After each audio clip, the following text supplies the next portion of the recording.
ನಮಸ್ತೆ ಕರ್ನಾಟಕ. ನನ್ನ ಯೂಟ್ಯೂಬ್ ಕುಟುಂಬದ ಸದಸ್ಯರೆಲ್ಲರಿಗೂ ನನ್ನ ವಂದನೆಗಳು. ಮಂಚಾಲಮ್ಮನ ಆಶೀರ್ವಾದವನ್ನು ಪಡೆಯುತ್ತಾ, ಆರಾಧ್ಯರನ್ನು ಸ್ಮರಣೆ ಮಾಡ್ತಾ, ತಾಯಿ ಮಾರಿಕಾಂಬೆಯನ್ನು ಸ್ಮರಿಸುತ್ತಾ ಇವತ್ತು ನಾನು ನಿಮ್ಮ ಮುಂದೆ ಬಂದಿದ್ದೇನೆ. ನನ್ನ ಕಾರ್ಯಕ್ರಮಕ್ಕೆ ತಮಗೆಲ್ಲರಿಗೂ ಸ್ವಾಗತವನ್ನು ಬಯಸುತ್ತಾ, ನಮ್ಮ ಆರಾಧ್ಯರು ನಿಮ್ಮೆಲ್ಲರನ್ನು ಕಾಪಾಡಲಿ, ಅವರ ಕರುಣ ಕೃಪಾ ಕಟಾಕ್ಷ ಸದಾ ನಮ್ಮ ಮೇಲೆ ಇರಲಿ ಅಂತ ಹೇಳ್ತಾ ಇವತ್ತಿನ ಕಾರ್ಯಕ್ರಮವನ್ನು ಶುರು ಮಾಡ್ತಾ ಇದ್ದೀನಿ. ಇವತ್ತಿನ ಕಾರ್ಯಕ್ರಮದಲ್ಲಿ ಬಹುಶಃ ನಾವು ಗಾದೆ ಮಾತೆ ಇದೆ, ಅತ್ತೆ ಯಾವತ್ತೂ ತಾಯಿ ಆಗಲ್ಲ, ಸೊಸೆ ಯಾವತ್ತೂ ಮಗಳಾಗಲ್ಲ ಅಂತಾರೆ. ಜೊತೆಗೆ ಎಷ್ಟೋ ಘಟನೆಗಳನ್ನು ನೋಡಿರ್ತೀವಿ, ಕೇಳಿರ್ತೀವಿ. ಹಾಗಾಗಿ ಅತ್ತೆಗೆ ಸೊಸೆ ಆದವಳು ಆ ಸ್ಥಾನವನ್ನು ಕೊಡೋದು ತುಂಬ ಕಷ್ಟ. ಹಾಗೆ ಅತ್ತೆ ಆದವಳು ಸೊಸೆಗೆ ಮಗಳ ಸ್ಥಾನವನ್ನು ಕೊಡೋದು ಸಹಿತ ಅಷ್ಟೇ ಕಷ್ಟ.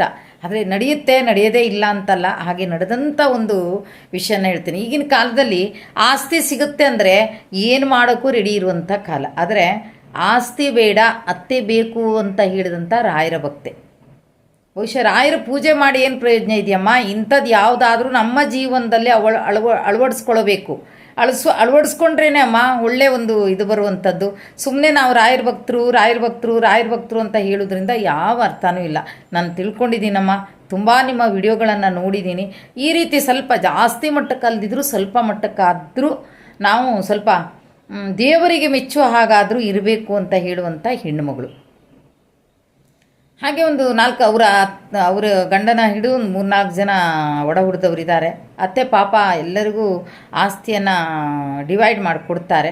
ಡಿವೈಡ್ ಕೊಟ್ಟ ಕೂಡಲೇ ಎಲ್ಲರ ಮನೆಗೂ ಹೋಗಿ ಉಳಿಯೋಕ್ಕಾಗತ್ತಾ? ಒಬ್ಬರ ಮನೆಯಲ್ಲಿ ತಾಯಿ ಉಳಿತಾಳೆ.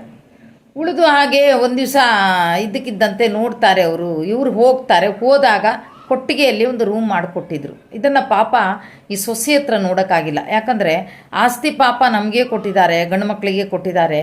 ಅಂಥದ್ರಲ್ಲಿ ಅಷ್ಟೆಲ್ಲ ಆಸ್ತಿ ಕೊಟ್ಟು ಇವತ್ತು ಪಾಪ ಇದರಲ್ಲಿ ಇರ್ತಾರೆ. ಅವಾಗ ಏನು ಹೇಳ್ತಾರೆ, ಬನ್ನಿ ನೀವು ನನ್ನ ಜೊತೆಗೆ, ನಿಮ್ಮದೇ ಜಾಗ ಅಲ್ವಾ, ನಿಮ್ಮದೇ ಇದರಲ್ಲಿ ಸೈಟ್ ನಾವು ಮನೆ ಕಟ್ಕೊಡ್ತೀವಿ, ನಮ್ಮ ಮನೆ ಪಕ್ಕಕ್ಕೆ ನಿಮಗೆ ಕಟ್ಕೊಡ್ತೀವಿ, ನೀವು ಸಪ್ರೇಟೇ ಇರ್ರಿ ಅಂಥೇಳಿ ಬಂದು ಅವರು ಸ್ಲ್ಯಾಪನ್ನೇ ಹಾಕ್ಕೊಡ್ತಾರೆ. ತಾಯಿಗೆ ಸ್ಲ್ಯಾಪ್ ಮನೆಯಲ್ಲೇ ತಾಯಿ ಇರಬೇಕು ಅಂತ ಸ್ಲ್ಯಾಪನ್ನೇ ಹಾಕ್ಕೊಟ್ಟು ಹಾಗೆ ಉಳಿದ್ರು ಪಾಪ. ಆದರೆ ಒಳ್ಳೆ ಹೆಣ್ಣುಮಗಳು ಈ ಹೆಣ್ಣುಮಗಳು ಮಾತ್ರ.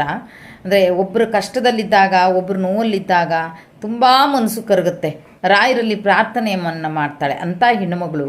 ಹಾಗೆ ಆದರೆ ಆ ಹೆಣ್ಣುಮಗಳಿಗೆ ಏನು ಗ್ರಹಚಾರನೋ ಗೊತ್ತಿಲ್ಲ, ಗಂಡ ಹಿಡಿದಂಥ ಕೆಲಸದಲ್ಲೂ ನಷ್ಟ ಆಗ್ತಾ ಬಂತು. ಇವರೇನೋ ಒಂದು ಕೆಲಸ ಮಾಡ್ತಾಯಿದ್ರು, ಅದು ನಷ್ಟ ಆಗ್ತಾ ಬಂತು. ಎಷ್ಟರ ಮಟ್ಟಿಗೆ ಆ ಹೆಣ್ಣುಮಗಳಿಗೆ ನಷ್ಟ ಆಯಿತು ಅಂದರೆ ಶಾಲಾ ಫೀ ಕಟ್ಟೋಕ್ಕೂ ಪಾಪ ಕಷ್ಟ ಆಗೋಯ್ತು. ಅಷ್ಟು ಕಷ್ಟ ಆಗೋಯ್ತು ಆ ಹೆಣ್ಣುಮಗಳಿಗೆ. ಆವಾಗ ನಾನು ಹೇಳ್ತೀನಿ, ನನ್ನ ಹತ್ರ ಹೇಳ್ಕೊಂಡು ಬೇಜಾರು ಮಾಡ್ಕೊಂಡು, ಇಲ್ಲಮ್ಮ ಒಳ್ಳೇದು ಮಾಡೋಕ್ಕೆ ಹೋದ್ರೆ ಹೀಗಿಂದೆ ನೋಡಿ ನನಗೆ ಹೀಗೆ ಆಗೋಯ್ತಮ್ಮ, ಈಗ ಆಗ್ತಾ ಇದೆಯಮ್ಮ ಅಂತ. ಅವನ ಸಹಜವಾಗಿ ಎಲ್ಲರೂ ಹೇಳುವ ಹಾಗೆ ಒಂದು ಇದನ್ನು ಕೊಟ್ಟೆ, ಒಂದು ಕೆಲಸ ಮಾಡಿಬಿಟ್ಟ ನೀನು, ಸಾಧ್ಯ ಆದರೆ ಜಾತಕ ಇದ್ದರೆ ಒಂದು ಸಲ ನೀವು ಪುರೋಹಿತರಿಗೆ ಯಾಕೆ ತೋರಿಸಬಾರ್ದು, ಏನಾದರೂ ಅಡೆತಡೆ ತೊಂದರೆಗಳಿದ್ರೆ ಕಂಡು ಬರುತ್ತೆ ಹೇಳ್ತಾರಲ್ವ ನಿಮಗೆ ಅಂತ ಅಂದೆ. ಸರಿ ಪಾಪ ಹೆಣ್ಮಗಳು ಹಾಗೆ ಮಾಡಿ ಹೋದಾಗ ಗೊತ್ತಾಗಿರೋದು ವಾಮಾಚಾರ ಮಾಡಿದ್ದಾರೆ ಅಂತ. ನೋಡಿ, ವಾಮಾಚಾರ ಮಾಡಿದ್ದನ್ನೋದು ಈಗಂತೂ ಎಲ್ಲ ಕಡೆಯಲ್ಲೂ ವಾಮಾಚಾರ ಶುರುವಾಗ್ಬಿಟ್ಟಿದೆ. ಅದು ಯಾವ ರೀತಿ ವಾಮಾಚಾರ ಮಾಡ್ತಾರೆ ಅಂತ ಹೇಳೋಕ್ಕೆ ಸಾಧ್ಯ ಇಲ್ಲ. ಬಹುಶಃ ನಮಗೆಲ್ಲ ಗೊತ್ತಿಲ್ಲ ಅದು. ಈ ವಾಮಾಚಾರದ ಇದು ಮಾತ್ರ ಯಾರಿಗೋ ಮಾಡಿಸಾಕೋದು, ಯಾರದೋ ಸಂಸಾರವನ್ನು ಹಾಳು ಮಾಡುವಂಥದ್ದು, ಖುಷಿಯಾಗಿರೋ ಸಂಸಾರವನ್ನು ಹಾಳು ಮಾಡ್ತಾರೆ. ಬಹುಶಃ ಇದು ಮಾಡಿಸ್ಕೊಟ್ಟವ್ರಿಗೂ ಕಷ್ಟನೇ, ಮುಂದೆ ಬಂದವರಿಗೂ ಕಷ್ಟನೇ. ತಾತ್ಕಾಲಿಕ ಏನೋ ಅವರು ನಗುವನ್ನು ನೋಡ್ಬೋದು ಇವ್ರಿಗೆ ಕಷ್ಟ ನೋಡಿ, ಆದರೆ ನಾವು ನಂಬಿದ ದೇವರು ಅಂತ ಇರುತ್ತಲ್ವ, ಯಾವತ್ತೂ ಕೈ ಬಿಡಲ್ಲ. ಹಾಗೆ ಆ ಹೆಣ್ಣುಮಗಳಿಗೆ ಗೊತ್ತಾಗುತ್ತೆ ವಾಮಾಚಾರ ಮಾಡಿದ್ದಾರೆ, ನಿಮ್ಮ ಸಂಬಂಧಿಗಳೇ ಮಾಡಿದ್ದಾರೆ, ಆಸ್ತಿ ಸಲುವಾಗಿ ಮಾಡಿದ್ದಾರೆ ಅನ್ನೋ ವಿಷಯ ಗೊತ್ತಾದಾಗ ಅವ್ರಿಗೆ ಗೊತ್ತಾಗುತ್ತೆ. ಏನು ಗೊತ್ತಾಗುತ್ತೆ ಅಂದರೆ, ಅತ್ತೆ ಹೆಸರಲ್ಲಿ ಆಸ್ತಿ ಇದೆ. ಆ ಆಸ್ತಿನ ಇವ್ರು ಯಾಕೆ ಕರ್ಕೊಂಡು ಹೋದ್ರು? ಬಹುಶಃ ಆಸ್ತಿ ಇದೆಯಲ್ವಾ, ಆಸ್ತಿ ಇರೋಕ್ಕೋಸ್ಕರ ಕರ್ಕೊಂಡು ಹೋದ್ರು. ಇಲ್ಲ ಅಂದರೆ ಯಾಕೆ ಕರ್ಕೊಂಡು ಹೋಗ್ತಾರೆ? ಇದಕ್ಕೆ ಕರ್ಕೊಂಡು ಹೋಗಿದ್ದಾರೆ ಅಂಥೇಳಿ ಅವ್ರು ಅಂದ್ಕೊಂಡು ಅವ್ರು ಮಾಡಿದ್ದಾರೆ ಅನ್ನೋ ಸ್ಪಷ್ಟ ಗೊತ್ತಾಗುತ್ತೆ. ಆಗ ಈ ಹೆಣ್ಮಗಳು ಸೀದಾ ಅವ್ರ ಮನೆಗೆ ಹೋಗಿ ಒಂದು ಮಾತನ್ನು ಹೇಳಿ ಬರ್ತಾಳೆ, ನನಗೆ ಆಸ್ತಿ ಬೇಡ, ನನಗೆ ಅತ್ತೆ ಬೇಕು, ಅವ್ರು ಇರೋ ತನಕನೂ ನಾವು ನೋಡ್ಕೋತೀವಿ, ಆದರೆ ನನಗೂ ನನ್ನ ಕುಟುಂಬಕ್ಕೂ ಈ ರೀತಿ ಮಾಡಿ ತೊಂದರೆ ಕೊಡಬೇಡಿ. ಎಲ್ಲಾದರೂ ಚೆನ್ನಾಗಿ ಬದುಕ್ತಾ ಇದ್ದೀವಿ, ನಾವು ಬದುಕಕ್ಕೆ ಬಿಡಿ ನಮ್ಮನ್ನು ಅಷ್ಟೇ. ನಾನು ಇದನ್ನು ತಿರ್ಗಾ ಮಾಡೋದಿಲ್ಲ, ಯಾಕಂದ್ರೆ ನಾವು ರಾಯರ ಭಕ್ತರು, ಇಂಥದ್ದೆಲ್ಲ ಮಾಡೋಕ್ಕಾಗಲ್ಲ. ಆದರೆ ನೀವು ನಮಗೋಸ್ಕರ ಮಾಡಬೇಡಿ. ಆಸ್ತಿ ಬೇಕಾದ್ರೆ ನೀವೇ ತಗೊಳ್ಳಿ, ನನಗೆ ಆಸ್ತಿ ಬೇಡ.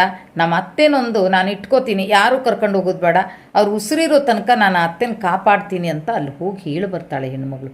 ನೋಡಿ ಎಂತೆಂಥ ಹೆಣ್ಮಕ್ಳು ಇರ್ತಾರೆ, ಆಶ್ಚರ್ಯ ಅಲ್ವಾ? ಆಸ್ತಿ ಇದ್ರೇ ಅತ್ತೆ ಮಾವನ ನೋಡ್ಕೊಳ್ಳುವಂಥ ಕಾಲ ಇದು. ಇದು ನಿಜ. ಆಸ್ತಿ ಇದ್ರೇ ನೋಡ್ಕೋತಾರೆ. ಓ, ಅವ್ರ ಹೆಸ್ರಿಗೆ ಆಸ್ತಿ ಇದೆ ಅಥವಾ ಅವ್ರ ಹೆಸ್ರಿಗೆ ಹಣ ಇದೆ, ಡಿಪಾಸಿಟ್ ಇದೆ, ನೋಡ್ಕೊಳ್ಳೋಣ, ಏನು ತೊಂದರೆ ಇಲ್ಲ, ಆರಾಮಿದ್ದಾರಲ್ವ, ದುಡ್ಡೇನು ಖರ್ಚಾಗೋಂಗಿಲ್ಲ ಅಂತ ಹೀಗೆ ನೋಡ್ಕೊಳ್ಳಿದ್ದಾರೆ. ಇವತ್ತು ನನಗೆ ಆಸ್ತಿ ಬೇಡ, ನನ್ನ ಅತ್ತೆನ ನಾನು ಇಟ್ಕೋತೀನಿ, ನನ್ನ ಅತ್ತೆ ನಿಮಗೆ ಕೊಡೋದಿಲ್ಲ, ಆದರೆ ನನ್ನ ಕುಟುಂಬಕ್ಕೆ ನೀವು ಮತ್ತೆ ತೊಂದರೆಗಳನ್ನು ಮಾಡಬೇಡಿ, ಆಸ್ತಿ ನೀವು ತಗೊಳ್ಳಿ ಅಂತ ಹೇಳಿಬರುವಂಥ ಹೆಣ್ಣುಮಕ್ಳು ಯಾರಿರ್ತಾರೆ ಈಗಿನ ಕಾಲದಲ್ಲಿ?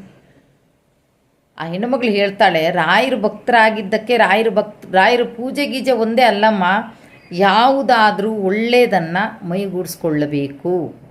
ಮೈಗೂಡಿಸ್ಕೊಳ್ಳದೆ ಇದ್ರೆ ನಾವು ಕಾರ್ಯಕ್ರಮ ಎಲ್ಲ ನೋಡಿ ಏನು ಪ್ರಯೋಜನಮ್ಮ? ಅದಕ್ಕೆ ಒಳ್ಳೆಯದನ್ನೇ ಮಾಡ್ತೀನಿ, ಇವತ್ತಲ್ಲ ನಾಳೆ ರಾಯರು ಖಂಡಿತ ಕೈ ಹಿಡಿತಾರೆ, ಒಳ್ಳೆಯವ್ರಿಗೆ ಕೈ ಹಿಡಿತಾರೆ ಅಂತಾರಲ್ವ. ಹಾಗಾದರೆ ನಾವು ಒಳ್ಳೆಯದನ್ನು ಮಾಡುವ, ನಮ್ಮನ್ನು ಕಾಪಾಡಲೇಬೇಕಮ್ಮ ಅಂತಾರೆ. ನನಗೆ ಆಶ್ಚರ್ಯ ಆಗೋಯ್ತು. ನಾನು ಆದರೂ ವಾಯ್ಸ್ ಮೆಸೇಜ್ ಹಾಕಿದೆ ಹೆಣ್ಣುಮಗಳಿಗೆ, ಅಲ್ಲಮ್ಮ ಈಗಿನ ಕಾಲದಲ್ಲಿ ಆಸ್ತಿ ಅತ್ತೆ ಮಾವ ಇದ್ದರೆ ಆಸ್ತಿ ಬೇಕು, ಇಲ್ಲ ಅಂದ್ರೆ ಬೇಡ ಅಂತಾರೆ. ಆಸ್ತಿ ಇದ್ರೂ ಲಾಸ್ಟ್ ಕಾಲದಲ್ಲಿ ವೃದ್ಧಾಶ್ರಮಕ್ಕೆ ಹಾಕ್ತಾರೆ, ಬೀದಿ ಮೇಲೆ ಬಿಡ್ತಾರೆ. ಆದರೆ ಇವತ್ತು ನೀನು ಆಸ್ತಿ ಬೇಡ, ನನಗೆ ಅತ್ತೆ ಬೇಕು ಅಂದ್ಯಲ್ಲ, ನಿಜವಾಗಿಯೂ ನಿನಗೆ ನಮಸ್ಕಾರ ಮಾಡ್ಬೇಕು ಕಣಮ್ಮ ಅಂದೆ. ಆಗ ಹೇಳಿದ್ರು, ನಮ್ಮ ಆಸ್ತಿನೇ ರಾಯರಮ್ಮ, ಆಸ್ತಿನೇ ರಾಯರೇ ಇರುವಾಗ ನಮಗೆ ಬೇರೆಯವ್ರ ಆಸ್ತಿ ಮತ್ತು ಯಾಕೆ?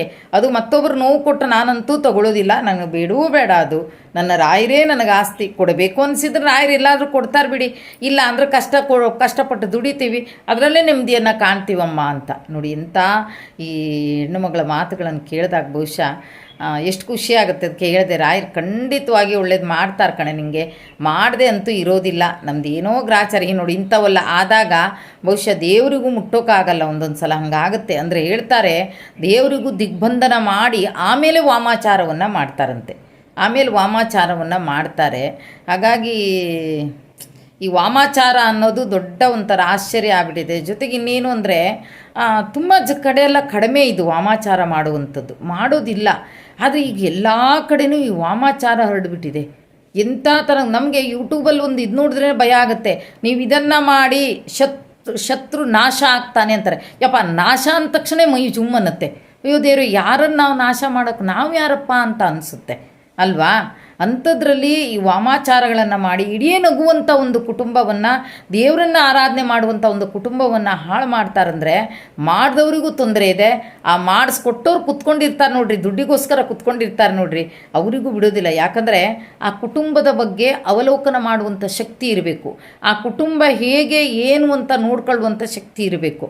ಆ ಶಕ್ತಿ ಇದ್ದಾಗಲೇ, ಆ ಶಕ್ತಿ ಇದೆಯೋ ಇಲ್ಲೋ ಗೊತ್ತಿಲ್ಲ, ಆದರೆ ಯಾರೋ ಬಂದು ಹೇಳ್ತಾರೆ ಪಾಪ ಒಳ್ಳೆ ಕುಟುಂಬ ಆಗಿರುತ್ತೆ, ಆ ಒಳ್ಳೆ ಕುಟುಂಬಕ್ಕೆ ಇದೊಂದು ವಾಮಾಚಾರ ಮಾಡಿ ಏನೇನೋ ಮಾಡಿ ಪಾಪ ಏನೇನೋ ಕಷ್ಟ ಅನುಭವಿಸುವಂಥ ಸಂದರ್ಭ.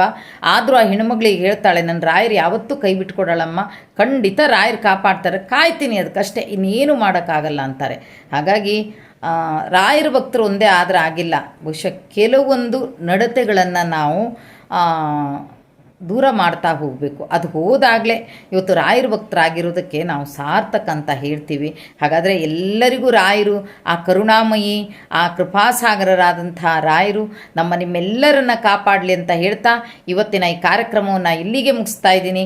ಜೈ ಕರ್ನಾಟಕ ಮಾತೆ. ಸರ್ವೇ ಜನ